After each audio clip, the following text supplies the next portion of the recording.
The gentleman is recognized for 5 minutes. I thank the gentleman from Vermont.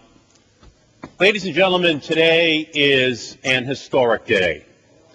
It is the day when we begin to take seriously the issue of energy dependency and the issue of global warming. The legislation that we have before us today is the culmination of a vision which Speaker Pelosi had as she was sworn in almost 1 year ago. She announced at that time that her goal was to make a huge down payment on the issue of energy independence and global warming.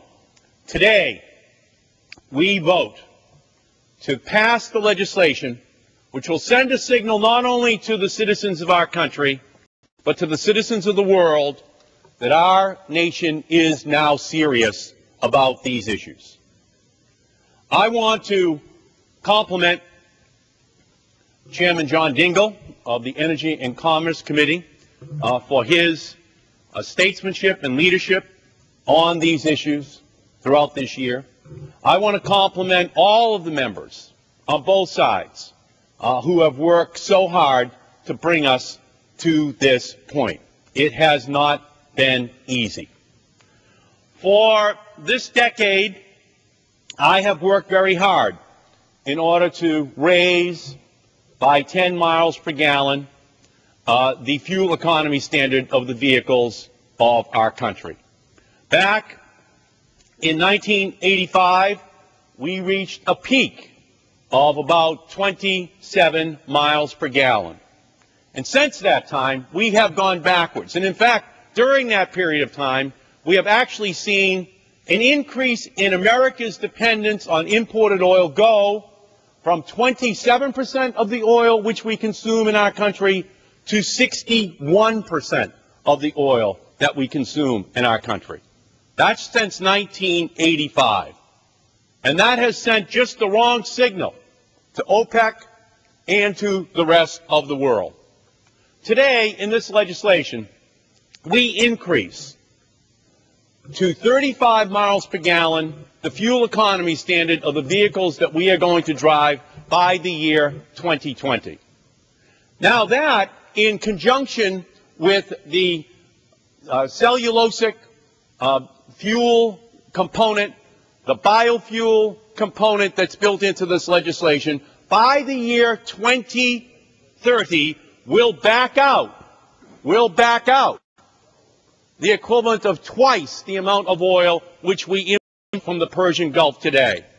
So here's what we have today, this whirlpool within which the United States has caught itself, where we send nearly $150 million a day to the Persian Gulf to purchase the 2.2 million barrels per day that we import out of the Persian Gulf to bring to the United States. $55 to $60 billion a year sending over to parts of the world that we should have no business in it.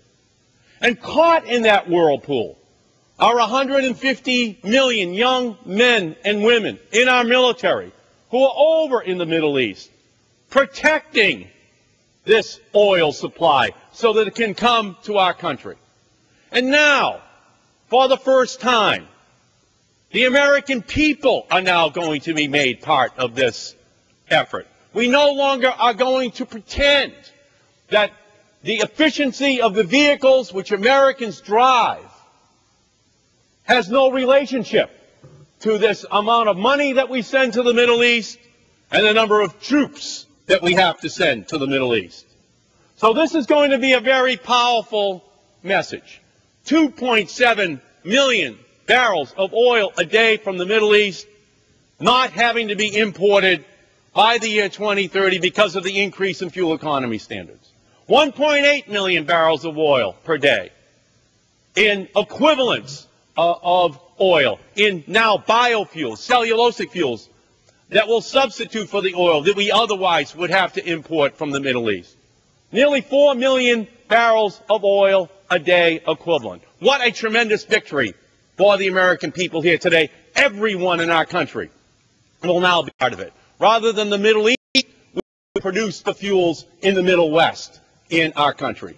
Rather than pretending that we can't improve the efficiency of the vehicles that we drive. Could I have one additional minute?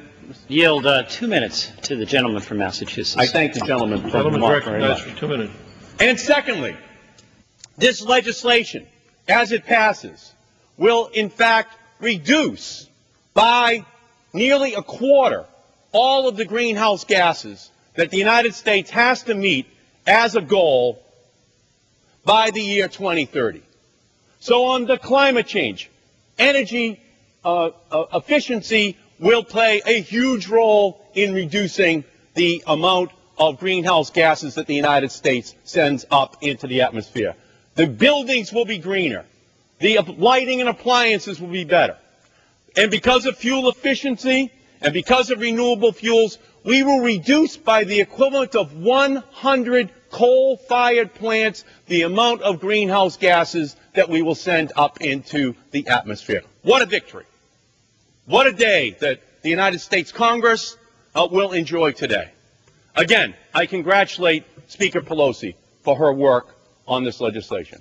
I congratulate all of the members who have worked on it. I salute President Bush for saying that he will sign this legislation. It is an historic signal. And I urge all of the members who are here to realize that this is a moment that will be remembered forever as the Energy Revolution Day, as the Climate Change Revolutionary Day, where we change course and sent the signal to the world that we mean business. So, ladies and gentlemen, please, today, vote aye. And join with Speaker Pelosi, with Reid, and with President Bush in this effort.